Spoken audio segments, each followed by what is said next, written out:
গুনাহের কারণে মানুষ নিঃস্ব হয়ে যায়। বলেন কি হয়? আপনাদের এলাকায় নিঃস্ব কাকে বলে একটু শুনি দেখি। যাদের টাকা পয়সা নাই, ঘর বাড়ি নাই, এটাই তো নাকি? আর দুই একজন মানে টেনশনে আছে, যদি বলি জি আবার কোনো বিপদ আছে কিনা। আরে এটাই তো, আরে টাকা পয়সা ঘর বাড়ি নাই, এটাই তো নিঃস্ব। আপনারা ভয় পেন না, সাহাবায়ে কেরামও বলেছেন এটাই নিঃস্ব। এবার সবাই বলেন এটাই তো নিঃস্ব। আচ্ছা, মুসলিম শরীফের 2581 নাম্বার হাদিস, ক্বালা রাসূলুল্লাহ সাল্লাল্লাহু আলাইহি ওয়াসাল্লাম আতাদরুনা মাল মুফলিস? ক্বালু আল মুফলিসু ফিনা মান লা দিরহাম লাহু ওয়ালা মাতা। সাহাবাদেরকে আল্লাহ রাসূল প্রশ্ন করলেন, সাহাবীদের দল, তোমাদের মধ্যে নিঃস্ব কারা? আমি তোমাদের কাছে জানতে চাই। সাহাবীগণ জবাব দিলেন, আল মুফলিসু ফিনা মান লা মাতা লাহু ওয়ালা দিরহামা, মান লা দিরহাম লাহু ওয়ালা মাতা। আমাদের মধ্যে যাদের সহায় নাই, সহায় সম্বলহীন যারা, আমাদের মধ্যে যাদের টাকা নাই, অর্থ নাই, তারাই হলো নিঃস্ব। নবীজি বলেন, ইন্নাল মুফলিসা মিন উম্মতি ইয়াতি ইয়াউমাল কিয়ামাতি বিসসালাতিন ওয়া সিয়ামিন ওয়া যাকাত ইয়াতি ওয়া ক্বাদ শাতামা হাদা ওয়া দারাবা হাদা ওয়া সাফাকা দামা হাদা ওয়া আকালা মালা হাযা। নবীজি বলেন, আমার উম্মতের নিশ্চয়ই ব্যক্তি, যে ব্যক্তি কিয়ামতের ময়দানে নামাজ নিয়ে উপস্থিত হবে, সদকা নিয়ে উপস্থিত হবে, রোজা নিয়ে উপস্থিত হবে, এই ব্যক্তিটা কিয়ামতের ময়দানে সবচেয়ে নিঃস্ব হবে।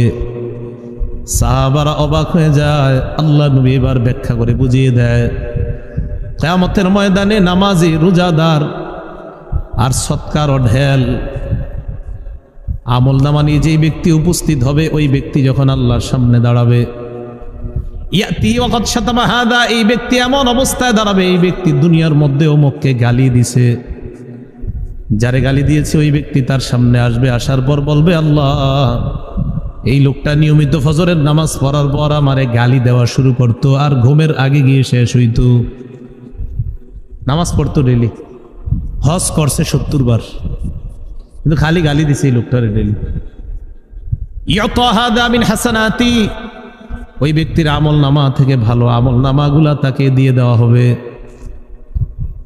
আরেক ব্যক্তি আসবে, আসার পর ইয়াতাহাদা মিন হাসানাতি, তার ভালো আমলগুলা আরেক ব্যক্তিকে দিয়ে দেওয়া হবে। ফাইন ফানিয়াত হাসানাতু, তার ভালো আমল শেষ হয়ে যাওয়ার পর অন্যান্য পাওনাদাররা এসে বলবে, আল্লাহ, আমার রক্তপাত ঘটিয়েছে, আরেকজন বলবে আমাকে আঘাত করেছে, আমি বিচার চাই। আল্লাহ পাক রব্বুল আলামিন যখন দেখবে ওই বান্দার আমল নামা শেষ, আল্লাহর পক্ষ থেকে এবার বলা হবে, উখিজাত মিন খতায়াহুম, তার ওই আমল নামা শেষ হয়ে যাওয়ার পর, পাওনাদারদের গুনাহগুলা নেওয়ার পর, সুম্মা তুরিহাত আলাইহি সুম্মা তুরিহা ফিন্নার, পাওনাদারদের গুনাহগুলা নিয়ে যেই ব্যক্তি রোজা, যাকাত, হজ এই বিশাল পরিমাণ সওয়াব নিয়ে উপস্থিত হয়, পাওনাদার যারা, তাদের গুনাহগুলা নেওয়া হবে। নেওয়ার পর ওই ব্যক্তির আমল নামায় গুনাহ দিয়ে গুনাহের সাগরের মধ্যে তাকে জাহান্নামে নিক্ষেপ করা হবে। নাউজুবিল্লাহ। রাসূল বলেন, তোমাদের মাঝে ওই ব্যক্তি নিঃস্ব, যে ব্যক্তি নামাজ, যে ব্যক্তি রোজা, যে ব্যক্তি হজ, বড় বড় আমল নামা নিয়ে উপস্থিত হবে, কিন্তু দুনিয়াতে অন্যের রক্তপাত ঘটাইছে, অন্যকে আঘাত করছে, অন্যকে গালি দিয়েছে, অবৈধভাবে মানুষের সম্পদ লুণ্ঠন করতো। এই লোকটা নামাজ পড়তো খুব, কিন্তু অন্যের হক নষ্ট করত। কিয়ামতের ময়দানে তার আমল নামা অন্যদেরকে দেওয়া হবে। দেওয়ার পর সেই ব্যক্তির আমল নামা যখন শেষ, পাওনাদারদের গুনাহগুলা তার থেকে আইনা তাকে দিয়ে এই গুনাহের সাগরে তাকে নিমজ্জিত করে জাহান্নামে নিক্ষেপ করা হবে। নবী বলেন, সেই তোমাদের মাঝে সবচেয়ে নিঃস্ব। তাহলে গুনাহ মানুষকে কি বানায় দেয়? নিঃস্ব বানায় দেয়।